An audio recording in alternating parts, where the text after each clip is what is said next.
Thursday morning daily லஞ்சுக்கு என்ன கொடுத்து விடுறது அப்படின்னு யோசிக்கிற மாதிரி காலையில் சாப்பிட என்ன செய்யலாம்னு யோசிக்கிறது பெரிய வேலையாக இருக்குது. பெரும்பாலும் எங்கள் வீட்டில் காலையில் சாப்பாடு தோசையாக தான் இருக்கும். ஏற்கனவே மாவு இருக்குமா டக்குன்னு எடுத்து சுட்டு கொடுத்து பசங்களை அனுப்பிச்சிடுறது. தோசையாக இருந்தால் தொட்டுக்கு என்ன செய்யலாம்னு சொல்லிட்டு அதையும் யோசிக்க தேவையில்லை. பெரும்பாலும் என்ன குழம்பு வைக்கிறோமோ அதே தொட்டு சாப்பிட்டுக்கலாம். இல்லை எங்கள் வீட்டில் எப்பவுமே இட்லி பொடி இருக்கும்.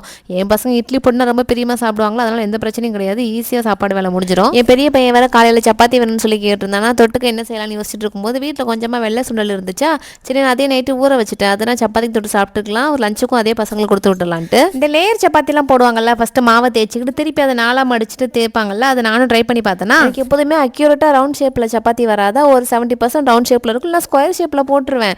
ஆனால் இது என்ன ஷேப்புனே தெரில. நான் ஒரு பக்கம் விட்டுறேன், அது ஒரு பக்கம் போகுது. ஷேப்பே வரலையே, மாவு சரியில்லையா இல்லை சப்பாத்தி போடுற கட்டை சரியில்லைன்னு பார்த்தா அப்புறம் தான் தெரிஞ்சது போடுற ஆள் தான் சரியில்லைன்னு. ஒரு வழியாக அந்த லேயர் சப்பாத்தியில் நல்லா புஷ்ஷுன்னு வந்துருச்சு. என்னால் நம்பவே முடியல, நம்ம தான் செஞ்சோமான்ட்டு. பிச்சு பார்த்தோன்னா நல்லா லேயராக சூப்பராக சாஃப்டாக இருந்துச்சு. இனிமேல் எப்போ போட்டாலும் இந்த லேயர் சப்பாத்தி தான் போடணும். ஆனால் என்ன வேலை தான் கொஞ்சம் அதிகமாக இருக்குது. ஃபஸ்ட்டு ஒரு தடவை தேய்ச்சி மறுபடியும் நாளாக மடித்து மறுபடியும் தேய்க்கணும். பட் வேலை அதிகமாக இருந்தாலும் சப்பாத்தி செம்ம சாஃப்டாக இருக்குது.